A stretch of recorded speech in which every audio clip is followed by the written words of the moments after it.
جنگ موتا متا ایک شہر ہے جو اردن کے مشرق میں زرخیز میدان میں بحیرہ مردار کے جنوبی کونے کے مشرق اور کرخ کے جنوب میں واقع ہے۔ جمادی الاول 8 ہجری جولائی 629 عیسوی میں مسلمانوں کو یہاں پسپائی کا سامنا کرنا پڑا تھا۔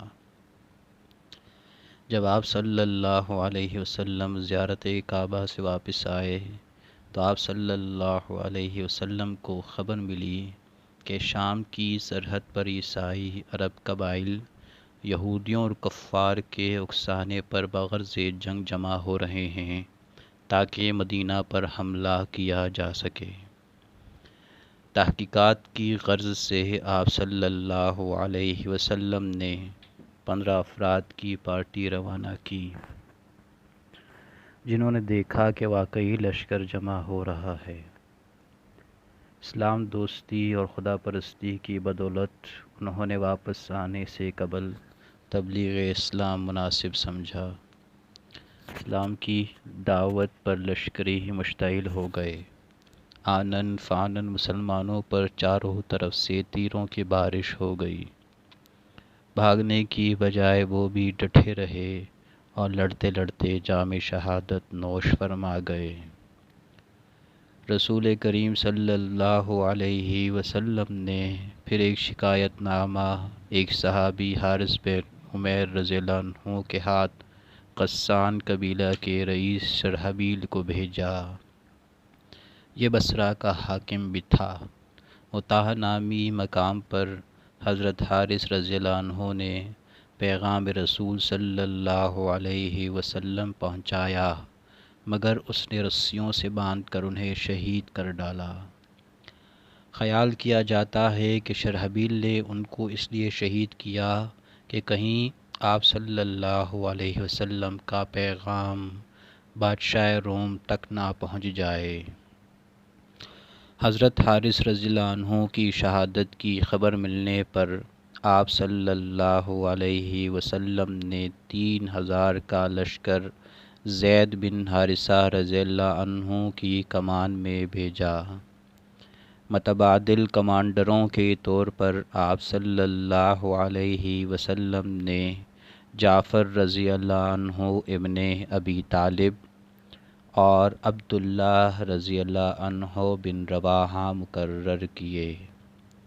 اس وقت وہاں ایک یہودی بیٹھا ہوا تھا۔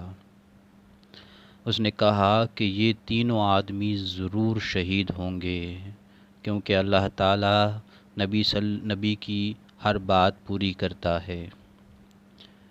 دوسرے دن صبح کے وقت یہ لشکر روانہ ہوا۔ اس سے پہلے اتنا بڑا لشکر آپ صلی اللہ علیہ وسلم کی موجودگی کے بغیر کسی مسلمان جرنیل کی قیادت میں نہیں گیا تھا۔ آپ صلی اللہ علیہ وسلم لشکر کے ساتھ ساتھ مدینہ کے باہر اس مقام تک گئے جہاں سے مدینہ والے اپنے ساتھیوں کو رخصت کیا کرتے تھے۔ وہاں پہنچ کر آپ صلی اللہ علیہ وسلم نے انہیں نصیحت کی کہ مسلمان کے ساتھ نیک سلوک کرنا، دشمن کی کسی عورت کو قتل نہ کرنا، بچوں، اندھوں اور بوڑھوں کو بھی قتل نہ کرنا، نہ درخت کاٹنا اور نہ مکان گرانا۔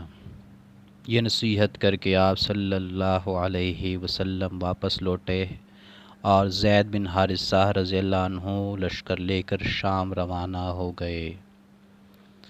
آگے پہنچ کر رومی لشکر کو بڑھتا دیکھ کر مسلمانوں نے موتا کے مقام پر پڑاؤ ڈالا۔ رومی تعداد میں 3 لاکھ کے قریب تھے۔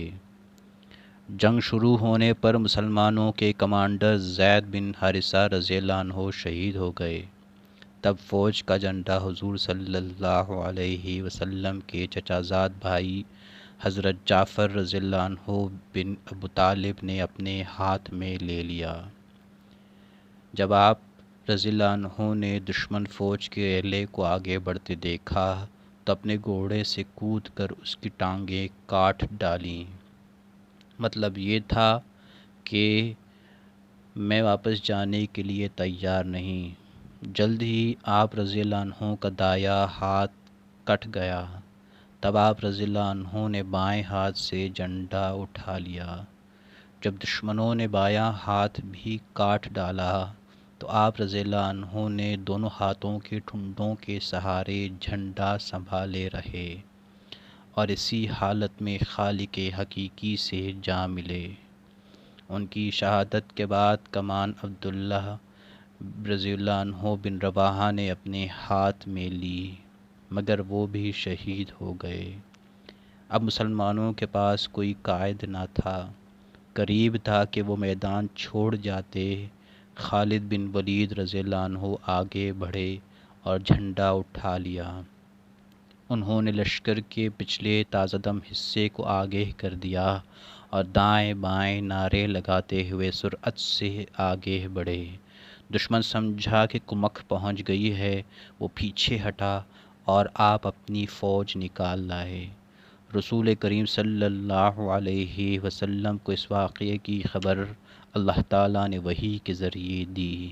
اس کے بعد آپ صلی اللہ علیہ وسلم نے مسلمانوں کو مسجد میں یکجا کر کے شہید ہونے والوں کے لیے دعا کرنے کی نصیحت کی۔